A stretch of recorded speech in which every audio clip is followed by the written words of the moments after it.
Assalamualaikum warahmatullahi wabarakatuh. Permisi sebelumnya, bolehkah saya menanyakan di luar dari teks ini atau? Nggih, monggo. Silakan. Saya mau menanyakan tentang apa hakikat Allah yang sebenarnya? Apa hakikat Allah yang sebenarnya? Dan untuk menghilangkan akunya tadi itu Gus Pundi. Dan untuk cara menghilangkan akunya yang tadi. Oke. Matur nuwun Gus, jawabannya. Assalamualaikum. Waalaikumsalam.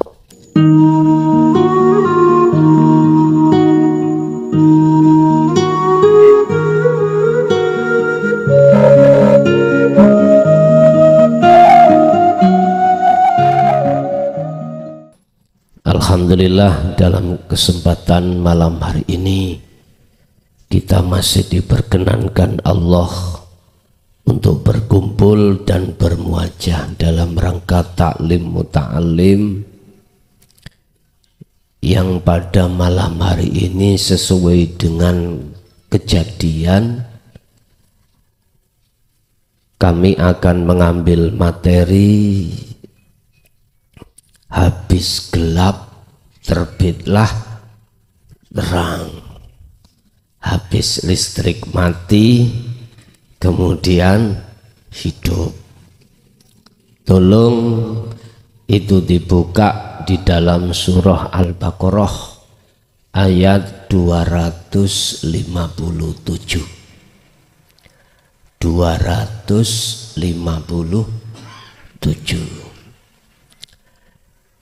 Di dalam ayat tersebut ada dua golongan. Ada golongan yang pertama masuk di dalam zona terang. Golongan yang kedua masuk di dalam golongan yang gelap. Kita tahu tadi ketika listrik meninggal alias mati, bingung kabeh, terutama pengurus panitia bingung sampai minta maaf lah, ngoten nggih, sampai minta maaf. Ini gelapnya muhadharah, gelapnya dunia. Bingung seperti itu. Tapi banyak manusia yang tidak memikirkan gelapnya ruhaniyah. Gelapnya alam musyahadah. Gelapnya kahanan atau kondisi hati kita. Jadi ada jagat jasmani yaitu duniawiyah ini yang disebut makom muhadharah. Ada jagatnya ruhaniyah, kita itu gelap gulita yang berkenaan dengan alam musyahadah. Banyak manusia sibuk memikirkan bagaimana jasmaniah kita tidak gelap, akhirnya panggil-panggil PLN. Sedaya bingung Pak. Tapi sangat ironis, banyak manusia yang tidak memikirkan kalau jagat ruhaniyah kita itu gelap. Ini isyarah. Kejadian tadi adalah isyarah. Tatkala jagat muhadharah, jagat jasmaniah dunia ini gelap, kita nggak bisa nyapo-nyapo. Melihat pun Andai kata lo tadi ku gelap semuanya, ya jelas nggak bisa melihat di depan kita ada apa. Sama. Kalau ruhaniyah kita itu gelap, jelas Allahnya itu tidak nyata bagi kita. Persoalan apa yang menggelapkan ruhaniyah dalam Al-Quran sudah jelas. Sudah jelas. Kalau secara jasmaniah sebab listrik. Nurullah ini mati. Listrik itu mati. Ini nurullah. Jadi cahaya yang berkenaan dengan jasmaniyah itu disebut nurullah, cahayanya Allah. Kalau siang matahari, siang kalau tidak dimunculkan Allah, listrik mati, ya gelap dunia, bingung orang sak jagat. Lah, cahaya yang berkenaan dengan rohaniyah ini disebut nur ma'rifat. Dan ini tidak semua manusia dikasih. Tidak. Tidak semua manusia itu dikasih Allah nur ma'rifat itu, tidak. Kecuali hamba yang dikehendaki. Nurun ala nurin yahdillahu linurihi mayyasha. Man terhadap orang yasha yang dikehendaki. Siapakah yang dikehendaki itu?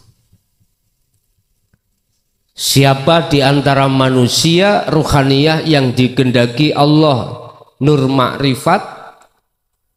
Jawabannya itu ada di surah Az-Zumar ayat 17 dan 18. Dialah yang mengikuti dan menerima ajaran Rasulnya. Kalau kita, Rasul kita Nabiullah Muhammad Sallallahu Alaihi Wasallam, apa ajaran beliau? Dinan kiaman millata Ibrahim Hanifah. Wa qala aidan dinul haq aidinut tauhid. Ini ajaran Rasulullah di situ. Yang ajaran yang bahas tentang dinut tauhid, hakikat menuju makrifat, yang sepanjang sejarah sampai 2014 kemarin itu terkesan ditutup-tutupi. Kalau persoalan mengapa jagatnya hati kita kok gelap, karena kita masuk di dalam surah Al-Baqarah tadi ayat 257. Walladzina kafaru awliya'uhumut taghut. Dan mereka orang-orang yang ingkar terhadap ajaran Rasulullah ini, awliya'uhumut taghut, dia menjadikan selain Allah itu sebagai imamnya, sebagai penolongnya, sebagai keyakinannya. Apa jadinya? Yukhrijunahum minan nuri ila zulumah, gelap. Contoh niki, saya, Allah itu gelap pada diri saya karena iman. Contoh air, ini hawanya panas, ya ngelak, akhirnya kami minum. Dalam hatiku ada satu iman yang menghilangkan rasa dahaga, adalah air. Yang menyejukkan badan saya, yang mendatangkan rasa seger adalah air. Air itu makhluk apa kholik? Makhluk ya. Berarti jatuh iman saya terhadap makhluk. Inilah yang kumaksud syirik khafi, yang menjadikan gelapnya hati saya terhadap Allah. Terhadap Allah. Memang kalau kita urai dari akal, air ini yang mendatangkan rasa seger atau menghilangkan rasa jelas nggih. Tapi bagaimana pengertian la haula wala quwata illa billah? Terus bagaimana satu ayat Allah katakan innahu sesungguhnya Allah bikulli syai'in, termasuk iki iku muhitun, melimputi. Sesungguhnya Allah itu melimputi atas segala hal apapun. Tanpa Allah itu air tidak mendatangkan rasa seger. Tapi berhubung hatiku imannya jatuhnya pada makhluk, maka saya ini dikelompokkan golongan hati yang gelap pada Allah. Cahaya makrifat tidak akan pernah ditangkangkan Allah terhadap hati saya. Sebab saya menjadikan tauhid ini sebagai tumpuan hati saya, sebagai imam hati saya, sebagai penolong saya. Akhirnya resikonya yukhrijunahum minan nuri ilal dzulumat, gelap. Otomatis saya itu berbangga diri terhadap urusan-urusan duniawiyah. Urusan makhluk niki berbangga diri saya. Akibatnya bila mana saya kaya, pasti takabur dengan kekayaan itu. Yahjubuhum bi amwalihim. Akhirnya Allah menutupi hati saya terhadap Allah itu lewat kekayaanku. Ini secara fisik, Pak. Dunia secara fisik. Ada dunia secara non fisik. Apa? Ilmu. Berhubung aku ini orang yang berilmu, akhirnya masyarakat manggil saya al-alim al-alamah. Akhirnya saya punya status disebut sebagai al-alim al-alamah. Jenengan manggil saya itu bukan nama mukhlason, tapi manggilnya Yai. Pokoknya ojo Pak Yai, nek Pak Yai ki numpak ngerayai. Nek Yai ku membalikkan huruf hijaiyah. Huruf hijaiyah kan asali alif, awali akhirnya ya. Lah gitu nggih. Saiki diwalik. Ya ke i, adi ya, Yai. Artinya apa? Disebut Yai iku wajib dia itu membalikkan sifat pada umumnya manusia. Kalau Yai iku masyarakat pingin sugih, dheweke harus melarat, miskin. Kebalikannya. Artinya apa? Tatkala jasmani iki sugih, tetap hati mengatakan sing sugih Gusti Allah. Akhirnya enggak sombong. Yahjubuhum bi'ilmihim. Kalau saya jatuhnya itu pada iman saya, itu pada ilmu, maka Allah menutupi hati saya dengan ilmu itu terhadapnya. Akhirnya saya disebut sebagai ahli hijab. Allahnya gelap. Wis, itu yang pertama, golongan-golongan yang jagatnya rohaniah kita dalam keadaan gelap gulita. Mestinya kalau kita memikirkan dan tidak mau rohaniah kita itu dalam posisi zona gelap, maka ikuti Rasulullah. Yastami'unal qaul. Apa? Harus mendengarkan dan memahami sekaligus menerima ajaran dinul haq yang disampaikan oleh Kanjeng Nabi dulu. Lah sekarang diteruskan tabi'ina sholihin. Ini mestinya gitu. Wayattabi'una aksana. Dia harus mengikuti, menjalankan, mengamalkan apa ajaran yang telah disampaikan terhadap kita. Kita mengamalkan itu disebut sebagai kholwat, mujahadatun nafsi, boleh, zuhud, boleh. Sistemnya adalah dizikir.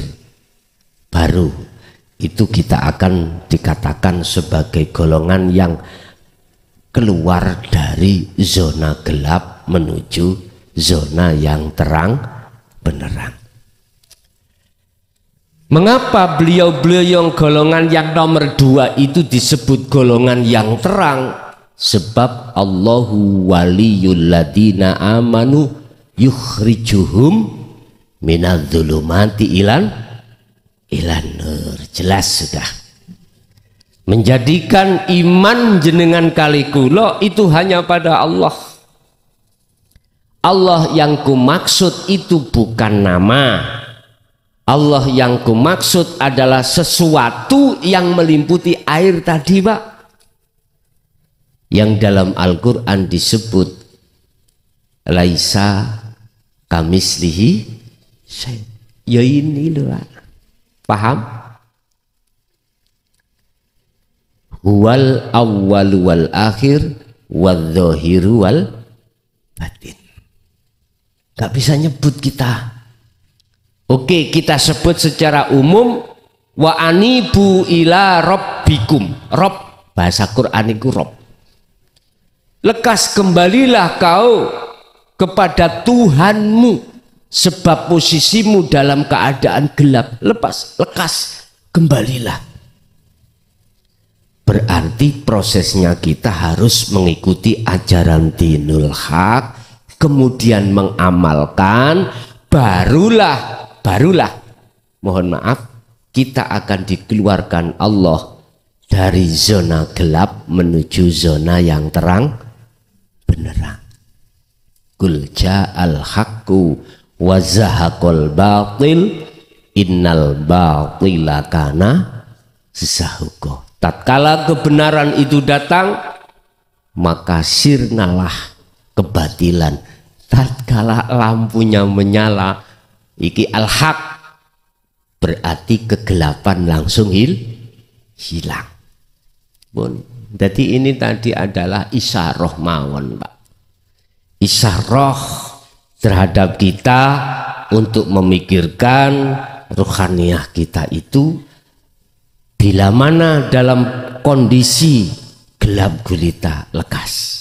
Sebab nyun sewu resiko nek ati jagatnya ruhaniyah kita itu gelap, resikonya ya di dunia. Contoh di dunia aja, sampean menghadapi kondisi duniawiyah mesti ada rasa khawatir, rasa takut, rasa gelisah. Itu pasti, Pak. Hati nggak bisa nyaman, nggak bisa tentram. Walaupun pabrik sampai 10 nggak bisa nyaman. Anda masih merasa ketakutan suatu saat bangkrut. Pasti, Pak. Pasti itu. Anda tokohkan masyarakat sebagai sinten lah, al-alim al-alama. Ketakutan kehilangan titel memang takut. Memang karena kita memang dalam keadaan zona gelap. 1, 2. Ketika kita itu melakukan sholat, gak bisa di situ sambung terhadap Allah, gak bisa. Mesti teringat terhadap pabrik kita, teringat terhadap apapun selain Allah. Bapak Ibu hadirin, pokoknya kita kalau hati dalam keadaan gelap terhadap Allah, artinya kita menolak tentang ajaran Rasulullah tersebut, udah tak jamin mati nih kita su'ul khotimah di mata Allah. Ingat, innama ya'murukum bisu'i wal faksha wa qala aidan bil faksha wal munkar. Ingat, sesungguhnya nafsu itu selalu mengarahkan hati sampean, ruh ini bil faksha, bisu, laku jelek pada Allah, laku jahat, laku keji pada Allah. Apa laku keji kita? Melalaikan pada Allah, bahwasanya Allah yang mendatangkan rasa seger, Allah yang bisa menghilangkan rasa dahaga. Kan sudah dikatakan di dalam surat Al-Qasas 56. Innaka, sesungguhnya kaum Muhammad. Ini langsung Rasulullah, bukan air. Langsung Rasulullah. Ikulah tahti man ahbabta. Tidak akan pernah kaum Muhammad bisa memberikan petunjuk, bisa memberikan manfaat terhadap orang lain, walaupun orang lain orang yang dekat padamu atau orang yang kau cintai. Lah terus siapa?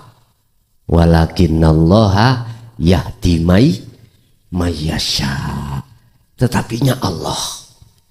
Kalau Muhammad saya masukkan air ini. Air ini Muhammad secara hakikat makhluk. Gak bisa apa-apa.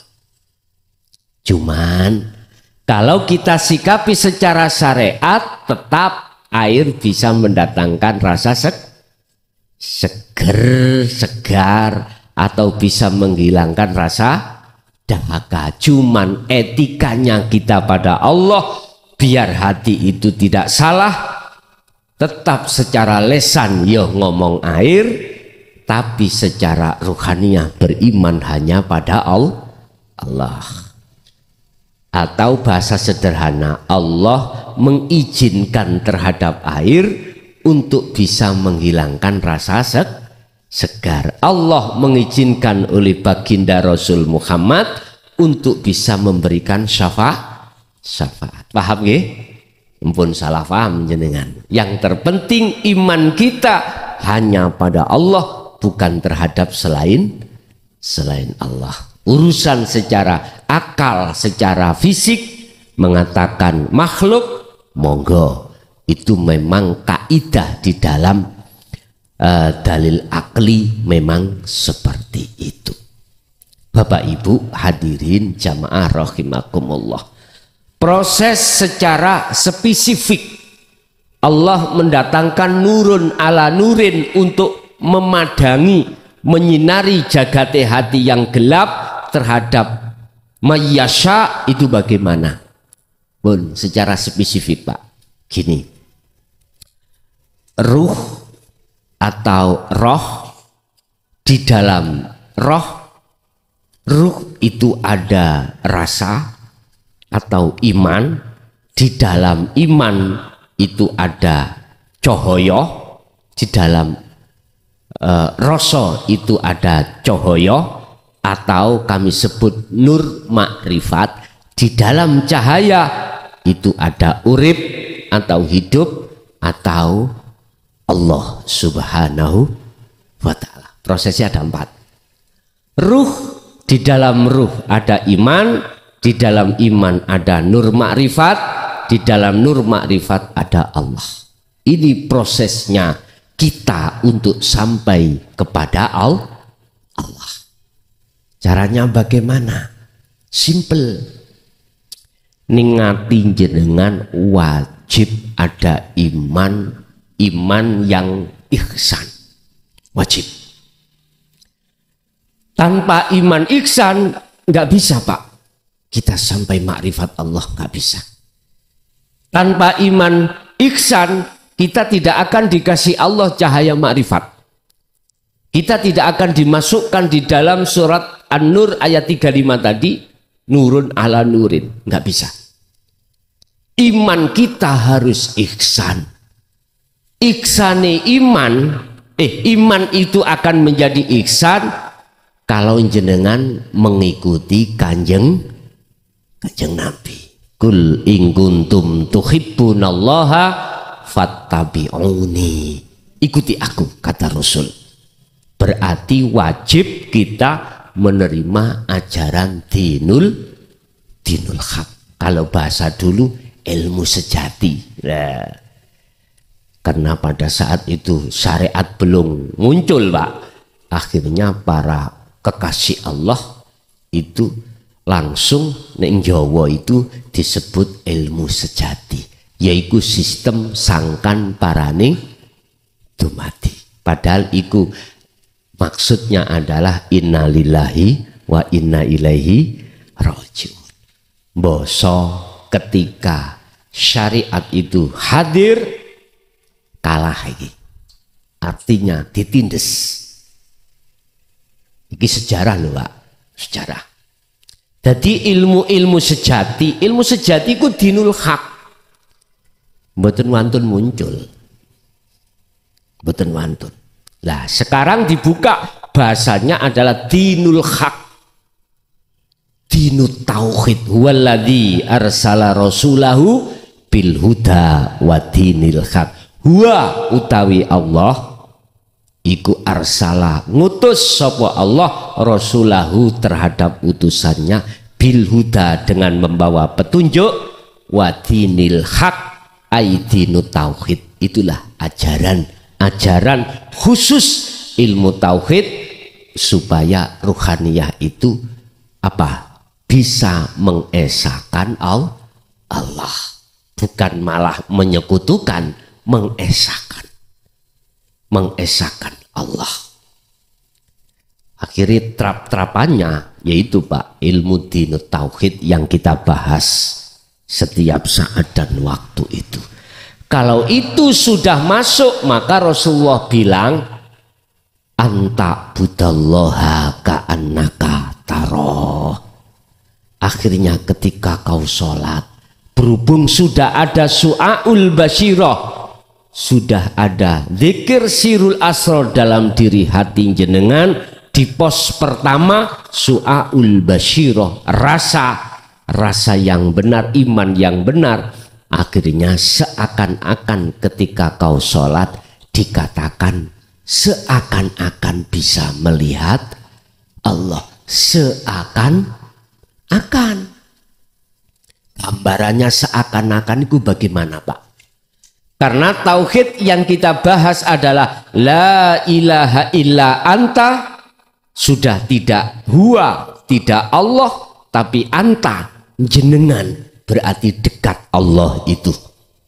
Maka kita merasa ketika berdiri, rukuk, sujud, duduk, Allah ada di dalam dan di luar jenengan.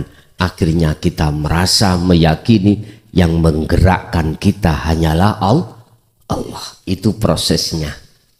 Oh, berarti tondo-tondo ning ati sampean kalau sudah seperti ini, Allah sudah mendatangkan cahaya.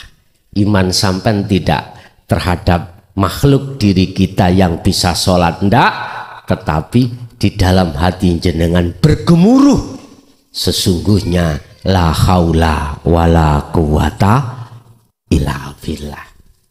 Itu diteruskan su'aul basyirah itu kita asah terus, kita praktekkan, kita realisasikan di dalam kehidupan sehari-hari, baik di dalam aktivitas sholat maupun di luar aktivitas sholat, maka Allah akan menemui panjenengan di Ainul Basirah. Apa? Al-Ankabut ayat 5. Barang siapa di dalam hatinya ada keinginan bertemu aku, maka hati jenengan akan ditumbuhkan Allah yang namanya rasa rindu, kasmaran, cinta pada Allah. Inna ajalallah la'at. Kalau begitu aku berjanji, kata Allah, dalam waktu yang sudah aku tentukan pertemuan tersebut. Ketika pertemuan tersebut, maka itulah yang disebut sebagai Ainul Basirah. Tandanya. Anda sudah tidak merasa diri Anda yang digerakkan Allah. Tidak. Anda sudah hilang. Yang tadinya ada rasa iman kalau kita yang menggerakkan kita cuman Allah, itu nanti hilang. Apa? Jadilah yang disebut ana al-haq, yang bergerak itu aku.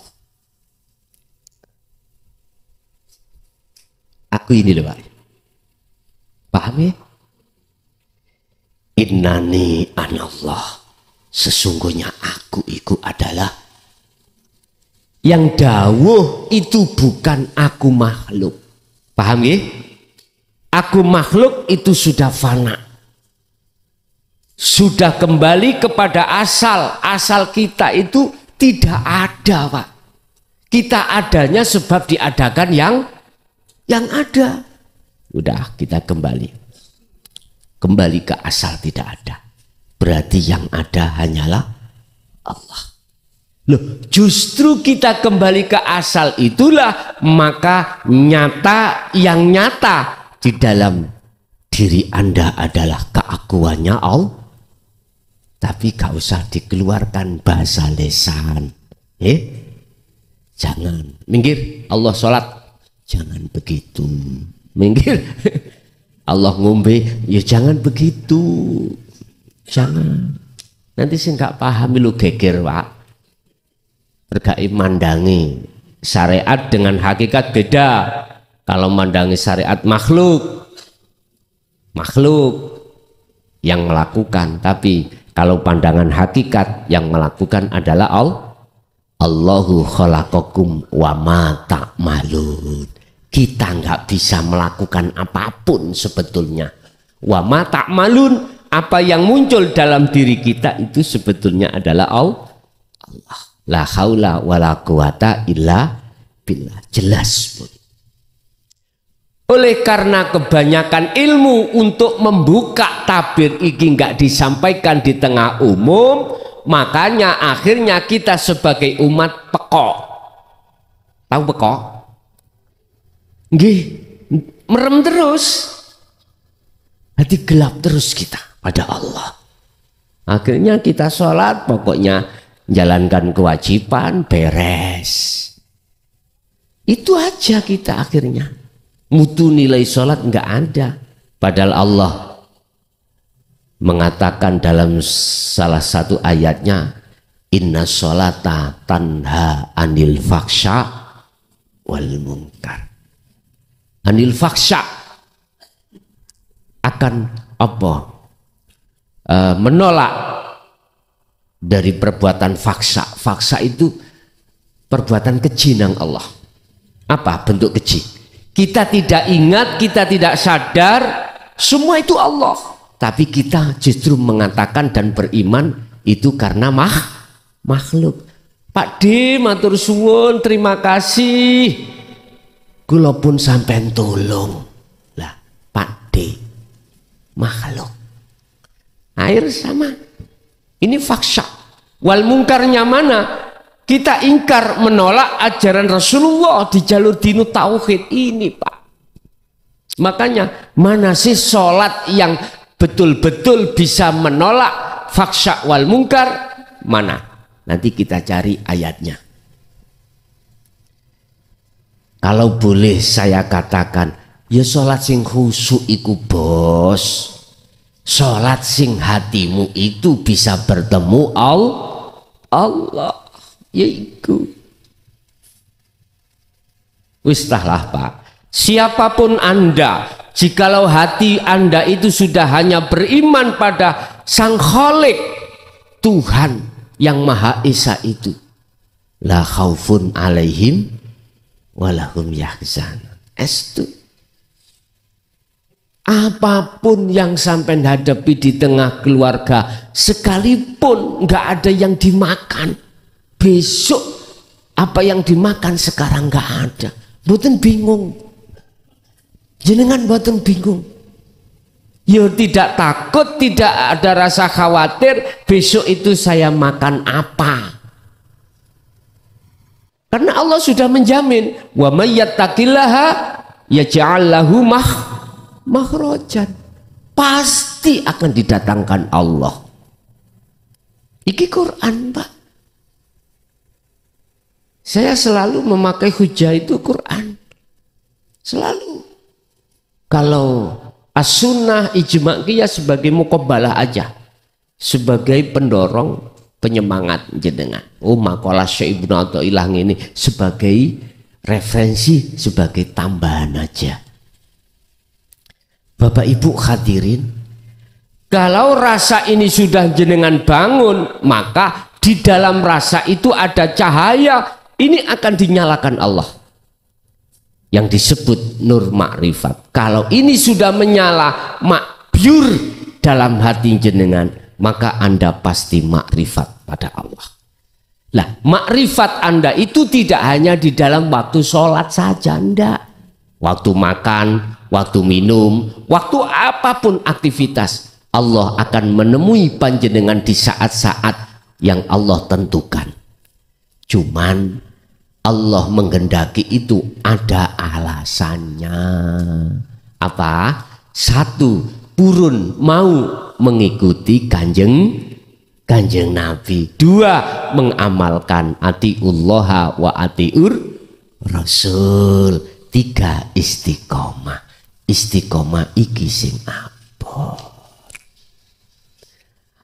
Istiqomah tidak akan berat manakala kita selalu dan selalu teringat pada Allah. Makanya Allah katakan, alladzina yadhkuruna Allaha qiyaman wa qu'udan wa ala junubihim.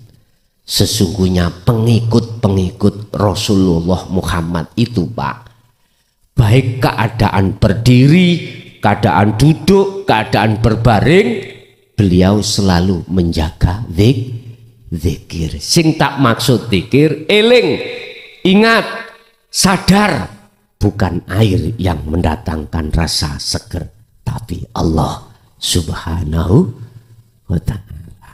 Paham ki? Wis kula ngaji niki selama 1 minggu ke depan dereng saged lami-lami. Karena kondisi memang, karena kondisi saya kurang fit. Jadi mohon maaf bila mana ngajinya tidak berjam-jam sampai 2 jam, 3 jam. Jadi untuk 1 minggu ke depan agak saya batasi. Bapak Ibu hadirin jamaah rahimakumullah, kesimpulan, orang yang hatinya masih gelap itu berarti tetanda orang itu menolak ajaran Rasulullah di jalur dinul haq. Akibatnya faulaika ashabun naruhum fiha khalidun. Terusnya ayatnya itu, mereka itu kekal di dalam, ulaika ashabun nar, mereka kekal di dalam zona yang panas. Jenengan wedi kelangan kesugihan jenengan, takut bangkrut, iku anar, yaiku neraka. Karena kita tidak bisa memandang Allah semuanya itu. Ini akibatnya. Barang siapa saat di dunia hatinya masih gelap kepada Allah, dia sudah kehabisan kesempatan. Berarti umur iki sudah habis, mati. Maka di akhirat pun juga begitu.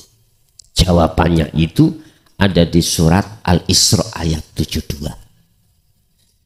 Tapi barang siapa saat di dunia hatinya sudah terang benderang pada Allah, maka dia dipastikan setelah di dunia masuk di dalam zona atau alam yang terang benderang. Berarti Allahnya sudah nyata.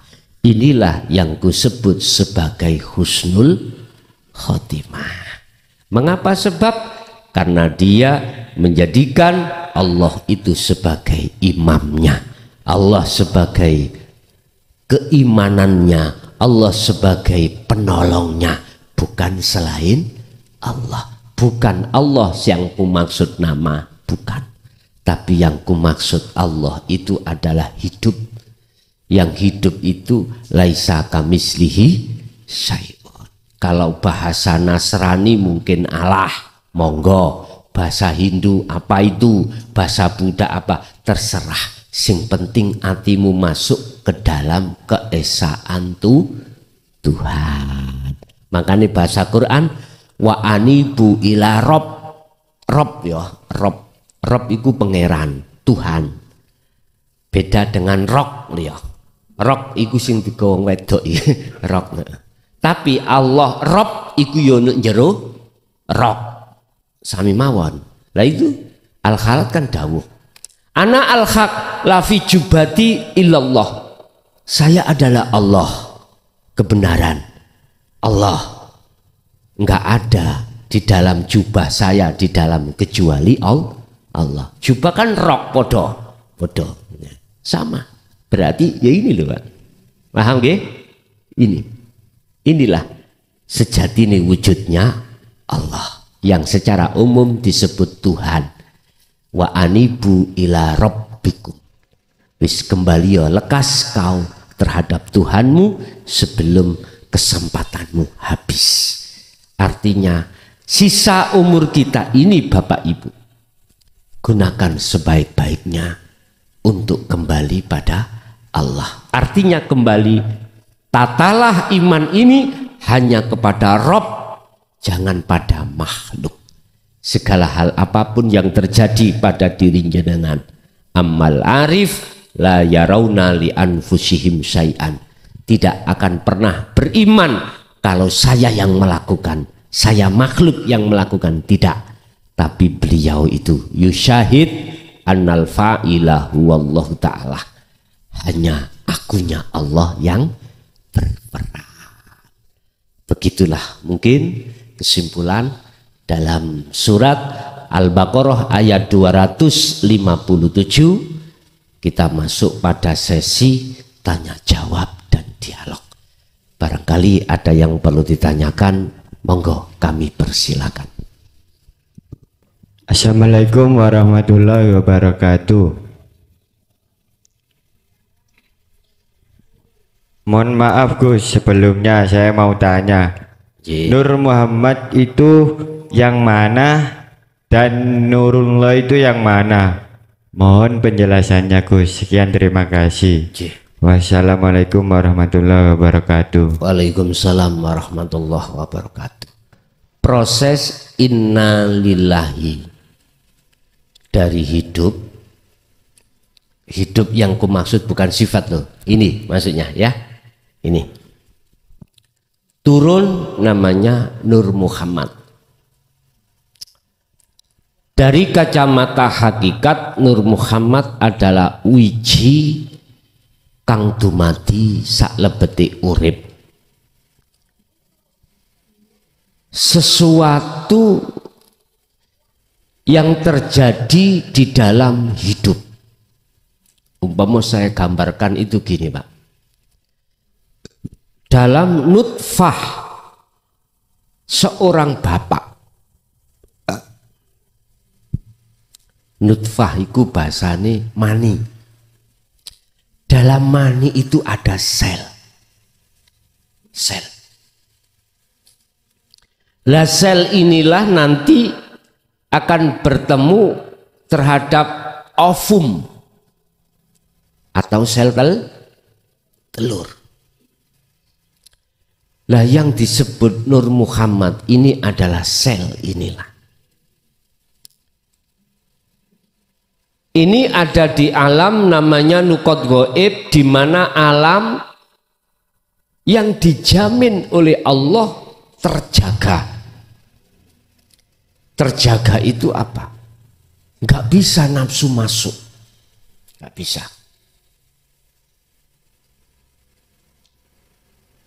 Setelah ada satu perjanjian dari Allah, ini setiap diri kita loh, proses diri kita.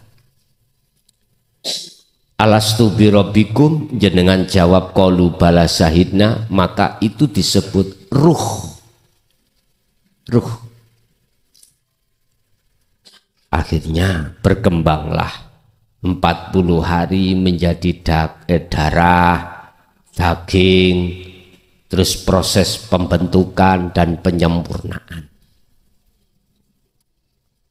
Ruh akhirnya diwadahi yang namanya jasad, disempurnakan namanya insanul kamil. Udah, akhirnya Rasulullah memberikan satu penegasan dalam hadis Bukhari Muslim, kullu mauludin yuladu alal fitrah. Setiap bayi yang dilahirkan dalam posisi fitrah. Artinya ruh tadi yang asalnya Nur Muhammad itu dikatakan fitrah, belum tercampur dengan urusan dunia. Kalau bahasa Nabi Adam masih ada di surga, belum diusir. Nabi Adam belum melanggar aturan. Akhirnya Allah mengetes kesetiaan Nabi Adam dengan cara iblis diberikan wewenang, izin, legalitas menyesatkan Adam dan anak putu Adam. Akhirnya lewatlah pohon khuldi itu. Terjadilah sama pada kita waktu kecil.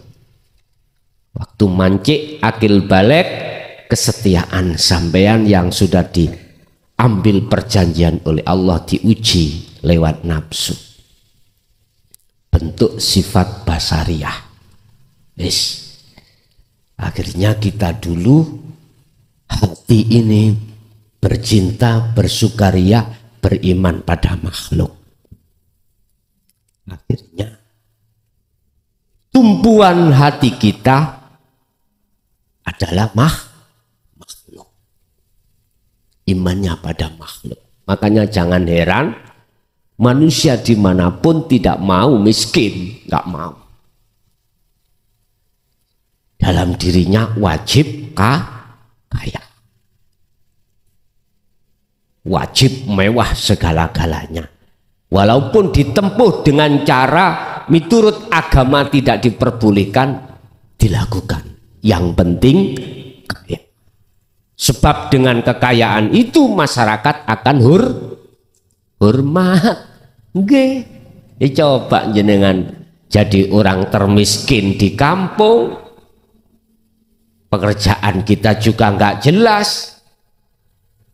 Jelas kita tidak menghormat. Pasti menghormat yang apalagi yang kaya itu kalau kita hutang dikasih uang yang laki-laki, bukan uang perempuan. Artinya uang yang tidak mana, ya, gak mutu pisan. Apalagi kita nggak bisa nyaur, dibebaskan. Lah, siapa yang tidak hormat? Pasti menghormat.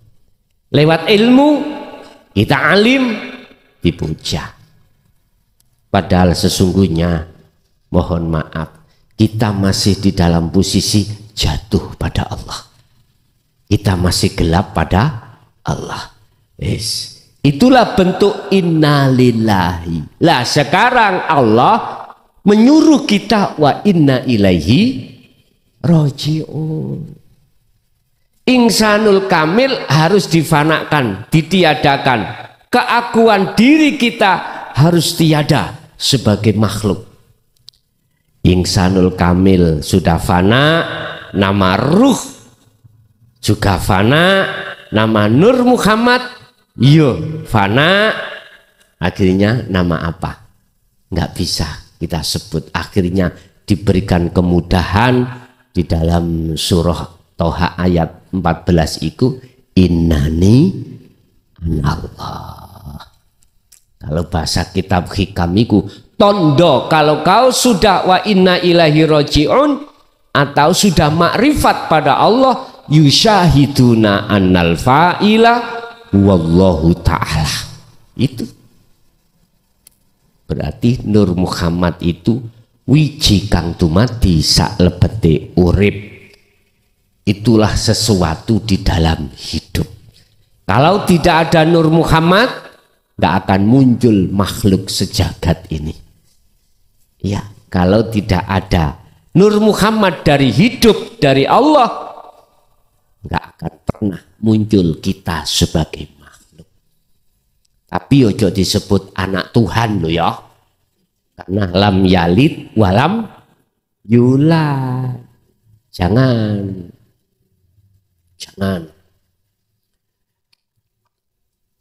Memang kalau kita sudah masuk di dunia tasawuf, koyok-koyok syirik, koyok-koyok. Tapi sebetulnya itu justru akan membenahi ruhaniyah kita yang selama ini kita itu syirik pada Allah, menyekutukan pada Allah. Masih ada selain Allah, selain Allah. Tapi kalau kita memandang dari kacamata syariat, Nur Muhammad itu hanya terjadi pada diri kanjeng Nabi Ibnu Abdillah. Kalau tidak ada itu, nggak mungkin Allah akan menciptakan makhluk ini. Bahasa kacamata syariat. Sehingga mengapa Rasulullah itu tidak ditampilkan wajahnya, cuman lafat apa jenis ya, Muhammad langoten nggih, nggak boleh digambarkan, nggak boleh. Sama dengan Allah, nggak boleh.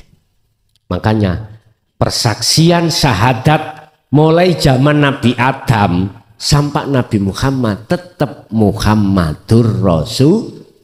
Kanjeng Nabi ngaten kan? Tidak wa anna Rasulullah, enggak. Wa anna Muhammad wa asyhadu anna Muhammadar Rasul, tetap. Berarti Muhammad itu siapa ya? Hakikatnya makhluk. Orang yang bersyahadat, bersaksi yang benar, wajib tahu siapa yang disaksikan. Allah siapa? Ya ini. Makanya jenengan kalau sudah masuk di dalam jalur dinul haq, sudah paham sirul asal, syahadat jenengan, persaksian sudah benar. Muhammadnya juga benar. Langsung melihat makhluk diri Anda itu bisanya bergerak sebab digerakkan oleh Allah. Air ini bisa mendatangkan rasa segar atau menghilangkan rasa dahaga, itu sebab Muhammadur Rasul diperintah Allah untuk ngekei seger. Lah sekarang syahadat tunggal, syahadat ruh harus antara Allah dengan Muhammad itu harus sampai nafikan akhirnya. Jelas? Ini pun gini pun notok makom jam itlas wis bar ngono mati yo gak apa-apa. Nek belum sampai ana kene ojo mati-mati dhisik. Jelas nggih? Oke, ada lagi, monggo. Assalamualaikum warahmatullahi wabarakatuh. Badhe nderek tanglet nerusaken babagan masalah Nur Muhammad kali Nurullah. Napa kok agak dikeraskan, Pak? babakan Nur Muhammad kali Nurullah niku wau lho Gus. Oh, nggih. Nurullah dereng nggih. Pun. Nah, nek pemahaman kula niku Nurullah itu ibaratnya al-batin. Ibarat Al-batin. Kalau Nur Muhammad itu adz-dzahir. oh, ngoten. Apa benar apa salah? Sampun? Nggih. Kan karena apa ya? Seperti saya orang awam ini memaknai Nur Muhammad itu harus wujudnya itu wujud yang bisa terlihat lah dalam angan-angan kita itu. Wujud kayak, zahir. Iya, kayak wujudnya lampu atau apa itu. Karena Nur Muhammad ini sangat berkaitan dengan wujudnya penciptaan alam semesta ini, Gus. Jadi apa ya? Wiji tadi itu loh, kadang kita itu berangan-angan seperti kayak apa gitulah. Sampai ada teori Big Bang, ada teori apa itu kan yang selama ini jadi pengertian kita, Gus. Mohon dijelaskan kembali. Assalamualaikum warahmatullahi wabarakatuh. Waalaikumsalam warahmatullahi wabarakatuh. Siapapun boleh berpendapat miturut keyakinan masing-masing. Kalau saya menjabarkan antara Nurullah dengan Nur Muhammad, sebetulnya versi saya ya. Aku iki lho maksudnya. Iki ngomong ngeten. Aku nyatakno wujudku rupa Nurullah. Lah Nurullahku wujude Nurullahku dunia seisinya. Dunia seisinya itu sesungguhnya Nurullah. Iki versi hakikat, bukan versi syariat. Kalau versi syariat, Nurullah Allah kalau siang ya matahari. Dengan datangnya cahaya itu akhirnya jenengan bisa melihat dunia dan seisinya. Tapi duduk bukan wujudnya Nurullah, iku wujudku. Saya ulang. Aku gini, biar dikenal oleh hambaku, tak wujudkan secara zahir yang disebut Nurullah. Lah, wujudnya Nurullah adalah dunia dan seisi, berarti makhluk. Sehingga di dalam syariat itu memakai dalil adanya dunia seisinya menandakan adanya Allah. Karena di mana ada yang diciptakan mesti ada yang itu keyakinan kita ketika saat di syariat. Masih memandang Nurullah ini, memandang makhluk itu ada sebagai tanda adanya Allah. Berarti mohon maaf, kita waktu ada di syariat itu menjadikan isyarah ini, isyarah atau wujudnya dunia ini sebagai wujudnya Allah. Cuman kita belum tahu wujud sebenarnya Allah. Nah, inilah yang kumaksud yang kumaksud Nurullah miturut kacamata hakikat. Lah, Nur Muhammad adalah justru yang ada di batin. Nek tadi jenengan kan nek Nur Muhammad iku dohir, Nurullah batin. Lah, jenenge orang berkeyakinan persepsinya ya harus dihormati, nggak boleh langsung disalahkan. Ndak. Niku wong namanya iman, orang seseorang ini macam-macam. Lah, saya katakan Nur Muhammad mengapa ini batin? Karena sesuatu yang ada di dalam hidup. Sebab tanpa hidup, tanpa Nur Muhammad, batin itu tak akan muncul Muhammad. Jadi wujudnya Muhammad itu sanepa wujute Nur Muhammad. Atau Muhammad ini dohir disebut Nurullah, iku perwujudan dari Nur Muhammad. Lah Nur Muhammad perwujudan dari hidup. Iki nek diproses asal muasal loh Pak ya. Tapi iki nggak masuk ilmu syariah. Ini masuk di dalam ilmu hakikat. Sebab ilmu syariah itu ilmu yang memandang dari sisi dohir makhluknya. Ilmu hakikat memandang dari sisi batin atau hidup itu sendiri. Makanya orang hakikat kebalikan daripada orang syariat tadi. Orang syariat tadi mengatakan wujudnya Allah didelok, dilihat dari tanda wujudnya dunia dan seisinya. Tapi beda dengan orang ahli tahqiq, ahli syuhud. Dia mengatakan, menjadikan dalil burhan wujudnya Allah, bahwasanya wujudnya Allah itu sebagai bukti dalil ketidakwujudnya selain. Nah beda toh Pak ya? Beda. Tadi saya katakan kita waktu ada di syariat, dunia wujudnya seisinya itu sebagai bukti adanya Allah. Sekarang ahli tahqiq kebalikan, wujudnya Allah itu sebagai bukti atas ketidakwujudnya selain. Bingung banget. Karena apa ahli tahqiq itu kok seperti itu? Karena di dalam pandangan ahli tahqiq sifat wujud itu yang punya cuman, dan dia sudah kefanaan selain Allah. Itu loh persoalannya.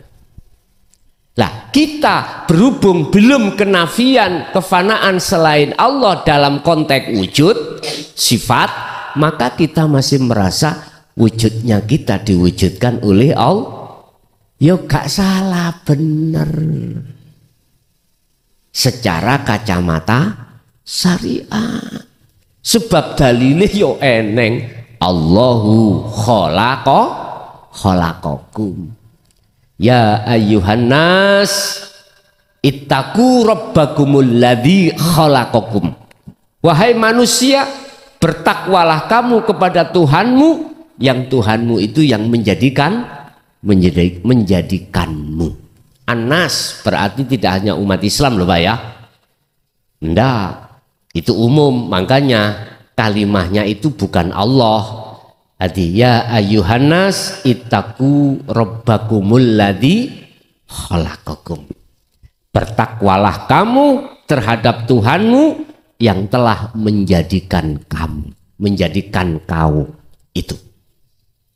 Berarti tak simpulke secara pandangan saya Nur Muhammad justru sing batin, Nurullah itu zahir. Atau saya sebut Nurullah itu adalah Muhammad. Ada yang membahasnya, apa perbedaan Ahmad dengan Muhammad? Nek Ahmad berarti sing jero, nek Muhammad itu job.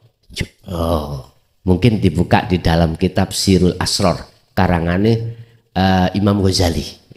Ada perbedaan antara Ahmad dengan Muhammad atau Nur Muhammad dengan Nurullah. Nggih, monggo ada lagi.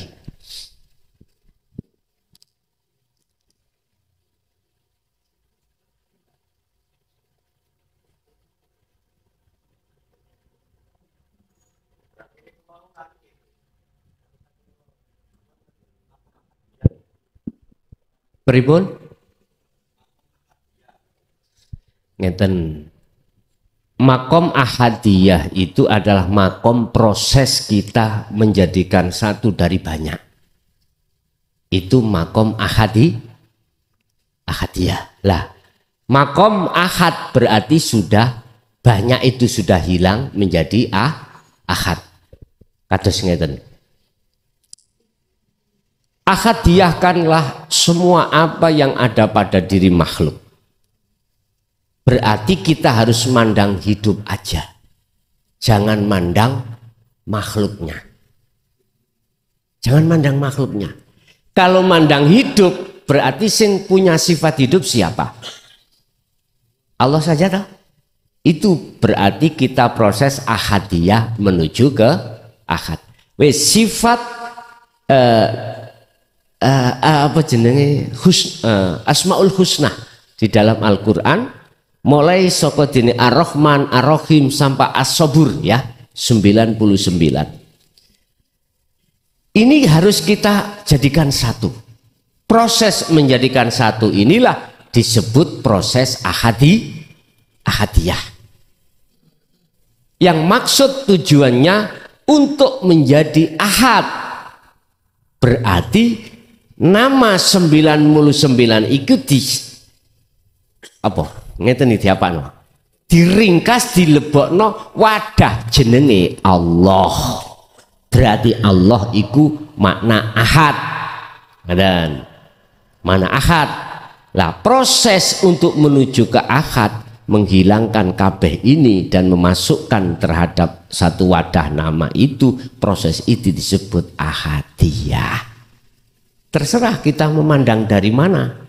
Kalau kita itu tidak melakukan proses ahadiyah, jelas kita akan mengatakan si A duweni hidup, si B punya hidup, si C punya hidup dan lain sebagainya. Ini proses kita memang di syariat memang seperti itu. Kita merasa hidup sebab dihidupi oleh yang maha. Lah ngoten toh? Prosesnya seperti itu memang. Proses innalillahi. Lah sekarang kita dituntut wa inna ilaihi rajiun. Berarti kita harus melakukan tindakan proses ahadiyah menuju ke ahad. Tapi itu tidak akan pernah bisa terjadi terhadap siapapun manakala kalau kita yang merasa melakukan ahadiyah menuju ke ahad. Nah terus bagaimana? Ya lepaskan keakuamu yang bisa pindah dari tahalli menuju tajalli. Kadang-kadang kita itu sudah paham Mbak ya, terkait masalah nafi isbat, terkait kita suluk nuju wusud. Tapi kita berpuluh tahun tidak bisa. Sebab apa? Keakuan kita masih muncul.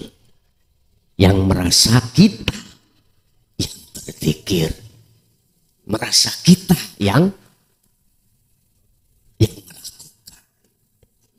inilah yang dimaksud talinya nafsu yang paling lembut, paling halus.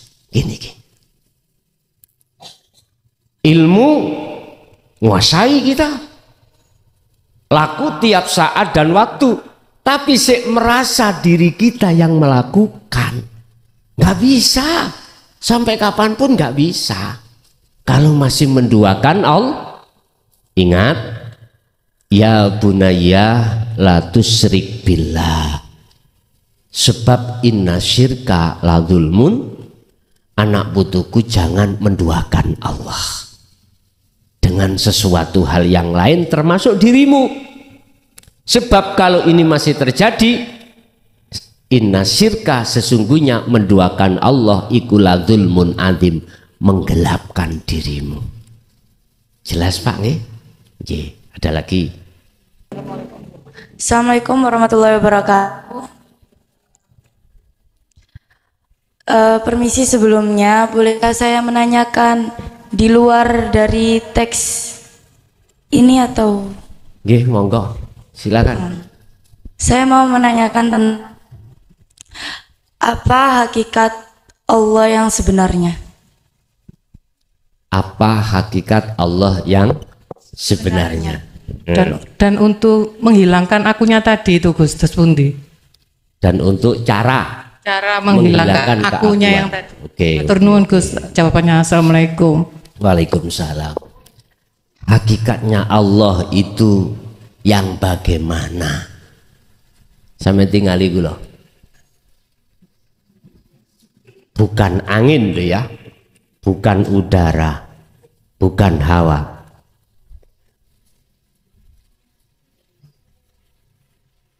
Nggak bisa aku jawab kecuali ini. Kalau saya istilahkan, huwaladzi khalaqakum, dialah yang menciptakanmu. Berarti kan masih ada dua. Ada yang menciptakan, ada yang diciptakan. Dan jenengan wajib kenal terhadap yang menciptakan jenengan. Lah, manusia terbagi menjadi beberapa tempat dalam hal kenal. Ada kenal hanya nama. Oke, la ilaha illallah. Ada kenal pada sifat. La ilaha illallah. Ada kenal pada zat. La ilaha illa anta. Terus ada kenal pada af'al, penetapan, berarti la ilaha illa ana. Berbagai tahapan-tahapan yang harus kita lewati, Pak Bu. Jadi kenal pada Allah tinggal kita memandang mana. Kalau dari kalimat tauhid la ilaha illallah berarti kita sepanjang sejarah masih kenal namanya saja, belum bertemu hakikatnya Allah. Di sisi sejati ini yang memiliki nama Allah, nah, yang ditanyakan gitu, jawab saya sederhana. Al-Hadid ayat 3 mohon dilihat. Wal awwal wal akhiru wal zahiru wal batin. Idza sa'alaka ibadi anni fa inni qaribun. Muhammad, jikalau ada hambaku yang tanya tentang aku, fa inni, maka jawablah, sesungguhnya aku ikut dekat. Faqala aidan wa nahnu, aku kata Allah yang sejati ngomong ngeten, bilang gini. Wa nahnu aqrabu ilaihi min hablil warid. Aku iki lebih dekat daripada urat leher jenengan. Wis, sampean ngen-ngen dhewe. Sing dia biar gak munyer-munyer sampean tinggal.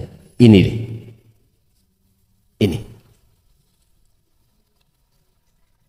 Ini yang disebut al-haq laisa bimahjubin.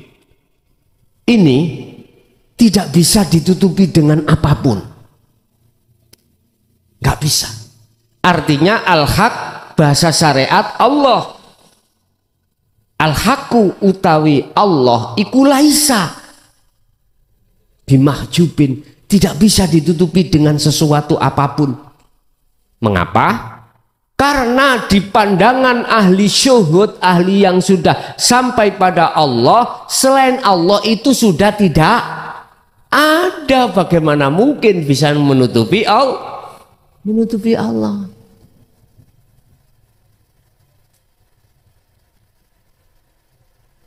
Wa anta mahjubun.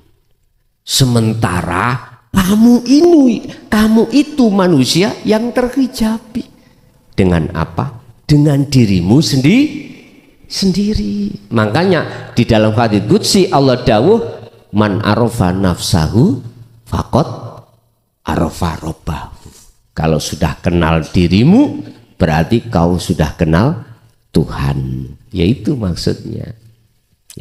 Cara untuk menafikan bagaimana? Gini aja Bu, yang bisa menafikan itu cuman Allah. Secara teori keilmuan cukup jenengan itu mengasah dzikir sirul asrar di pos su'aul basiroh. Prakteknya apa? Apapun yang muncul pada diri jenengan atau orang lain, makhluk lain, jenengan harus sambung rasa menyang urip di situ. Artinya harus iman. Yang berperan hanyalah Allah. Udah, itu sampean asah terus.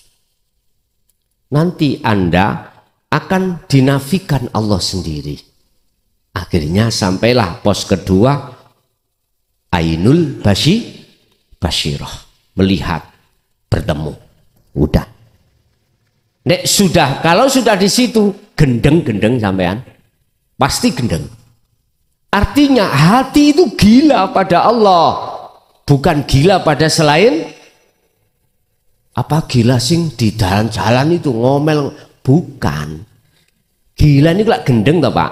Karena rasa mahabbah besarnya dalam hati jenengan pada Allah. Bila mana gendeng sak dohire yombo, Allah pasti akan memutuskan hubungan ruhaniyah satu hamba pada selain Allah manakala hamba itu menuju dan bertemu Allah. Pasti Pak itu. Urusan kesenangan dunia pasti di hati jenengan diputus oleh Allah. Urusan apakah sampai ke jasmania, wallahu alam, itu urusannya Allah. Kalau jenengan ditaruh khawasul khawas, tidak. Kalau ditaruh khos, mesti. Aku sejak masuk di dalam ajaran Rasulullah dan mengamalkan, kok ekonomiku tambah merosot, tambah bangkrut. Memang gitu tah? Lagi, bon. Allah itu punya hitungan sendiri daripada kita nafsu. Ketika kita dijatuhkan duniawiyah kita secara fisik miskin, itu baik untuk Allah karena Allah sayang pada kita. Jikalau dikayakan jenengan pasti akan tersilaukan takabur dengan kekayaan. Si A, si B malah kebalikan. Cuman ruhaniyahnya yang diputus dengan duniawiyah, jasmaniyahnya tambah kaya, tambah mewah. Itu hitungan Allah karena kebiarin dunia, mewahin dunia yang bagaimanapun jumlahnya bagi si B tidak akan mempengaruhi ruhaniyahnya pada Allah. Itu Allah sendiri. Makanya ada yang malah ditambah kaya, malah ditambah miskin. Miskin malah tambah miskin, tambah kiri. Jadi Ibu, cara menafikan, yang menafikan sebetulnya Allah. Cuman secara sistem kita berkewajiban untuk selalu berzikir di dalam sirul asrar. Hanya itu. Nanti Allah sendiri yang membimbing panjenengan, yang memindah panjenengan, Allah sendiri. Lah, tanda-tanda kalau itu lepas keakuan kita, lepas lo ya. Dalam hati jenengan tidak merasa jenengan yang melakukan, tetapi Allah, akunya Allah yang melakukan. Itu tanda-tanda. Nah itu kadang ya entah berapa detik, entah berapa menit, entah berapa jam di zona seperti itu urusan Allah. Lho Gus, kula ngetrapno iku malah rusak aturan syariat saya. Lah sing rusak sapa? Sing gawe rusak iku sapa? Kembali maneh lagi kepada akal kita dicabut oleh Allah. Sing nyabut ya sapa? Sing jelas Allah itu punya hitungan sendiri terhadap hamba yang menuju dan bertemu kepada Allah. Ingat, siapa yang hatinya itu semakin mendekat bertemu pada Allah, maka semakin jauh hatinya terhadap selain Allah. Siapapun yang berjalan ke arah barat, maka semakin jauh arah timur yang ditinggalkan. Oke, ada lagi?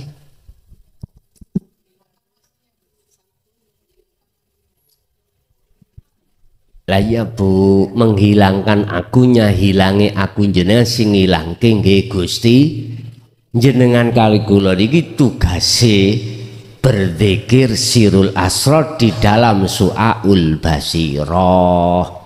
Carane prakteke ngeten Bu, apapun yang muncul dalam diri jenengan atau orang lain, hati sampean jangan beriman munculnya itu dari makhluk. Sampean harus berkeyakinan munculnya dari Allah.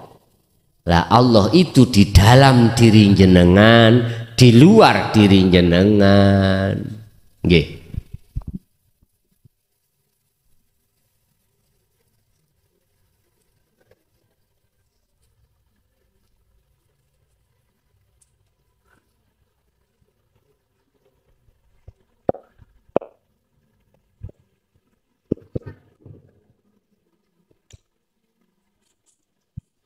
Assalamualaikum Gus. Izin bertanya, pengertian bertemu Allah itu gimana Gus? Pengertian liqo bertemu Allah itu bagaimana? Apakah dua unsur terus bertemu? Antara ruh dengan Allah. Apakah seperti itu? Secara keilmuan iya. Secara proses di situ ada persyaratan untuk bisa bertemu Allah. Itu tertuang di dalam surat Al-Kahfi ayat 110. Barang siapa yang ingin bertemu Tuhannya, maka dia harus melakukan dua hal. Pertama, fal ya'mal amalan sholihan, selalu berzikir hatinya.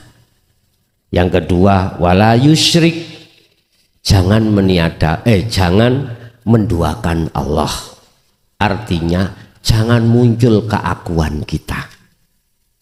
Dari persyaratan dua ini maka bisa kami simpulkan yang disebut liqo bertemu Allah adalah la ibsar wa mubsar wa basyar. Fananya yang ingin bertemu, fananya yang ditemukan, yang ditemui, atau mata untuk melihat. Semuanya fana, akhirnya disebut apa? Niki namanya bertemu. Bukan ini bertemu ini, enggak. Memang secara proses, secara bahasa syariat ngoten. Fisabilillah. Jenengan berjalan di atas jalan Allah dalam rangka untuk bertemu Allah. Ini kan ada dua Pak ya. Ada dua. Tapi kalau yang disebut bertemu namanya ahad, tunggal, itu enggak ada yang lain. Enggak ada sebutan makhluk, enggak ada sebutan Allah. Enggak ada. Terus sebutan apa? Enggak bisa nyebut. Cara bahasa saya, cara Quran diulas di dalam surah Al-Anbiya niku ayat 25. Muhammad, aku tidak mengutus utusan sebelum kamu. Termasuk dirimu, semua rasul wajib membawa dan menjelaskan dan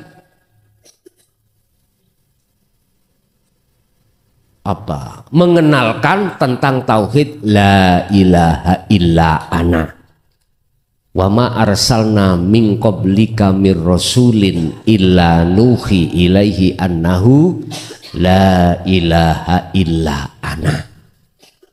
Sebab dengan begitu supaya fa'budun, supaya betul-betul bisa menyembah Allah. Fa'budun.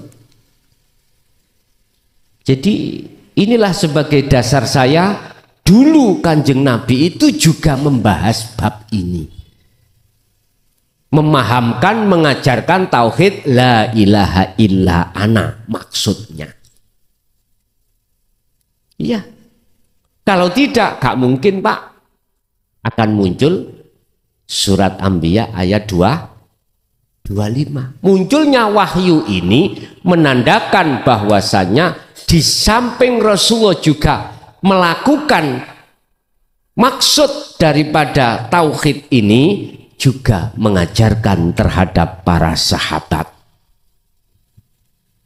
Udah, ini keyakinan saya. Kalau Rasulullah menyampaikan, kalau tidak, nggak mungkin wahyu ini akan tertera di dalam Al-Quran surat Anbiya ayat 25. Sebab ada makalah Pak memang yang mengatakan Rasulullah tidak pernah menyampaikan tauhid anta wa ana, hanya menyampaikan syariat saja, tidak pernah menyampaikan hakikat makrifat. Nggih, mohon maaf, bukan saya menyalahkan, tapi saya kurang sependapat. Hanya itu. Sebab dengan adanya muncul tertera di dalam Al-Quran, menjelaskan wahyu ini jelas tidak dikorupsi oleh Rasulullah. Menjelaskan, membuktikan bahwasanya ini juga disampaikan oleh Kanjeng Nabi. Jadi maksud bertemu sudah tidak ada nama ruh, tidak ada nama Allah, tidak ada nama mata untuk melihat, nggak ada. Terus nama apa? Itu tadi disebutkan laisa kamislihi syai'un.